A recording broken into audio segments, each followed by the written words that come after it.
Maaari namang managot ang mga magulang sa oras na mahuling lumabag sa curfew ang kanilang mga anak na menor de edad.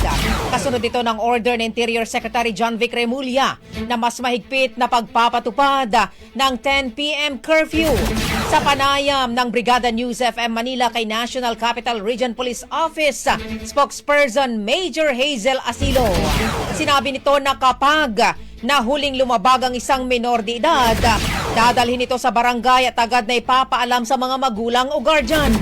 Kung hindi naman makasusunod sa ipinataw na parusa tulad ng community service ang menor de edad, ang mga magulang ang papasa ng kaukulang multa o pananagutan.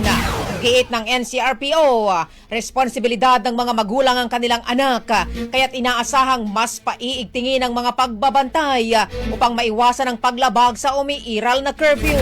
Paliwanag pa ni Asilo, bahagi ito ng mas malawak na kampanya ng pamahalaan upang mapanatili ang kaayusan at kaligtasan sa mga komunidad, lalo na sa gabi kung kailan mas mataas ang posibilidad ng insidente na kinasasangkutan ng mga kabataan. So, ang mga mahuhuli po nating minors, isa po ay dadalhin natin sa barangay at magkakaroon po tayo doon ng i-briefing sila kung bakit, i-inform sila kung bakit sila nahuli. Yung mga magulang po nila or mga guardian ang kailangan sumundo sa kanila. Kasama po yung magulang kung halimbawa po yung anak nila, since cargo po nila yan at responsibilidad po nila ang kanilang mga anak. Kung hindi po sila makapag-community service, maaari po silang mabigyan, mapatawa ng kaukulang penalty or fines. So sila po yung magbabayad, hindi po yung kanilang mga minor na anak.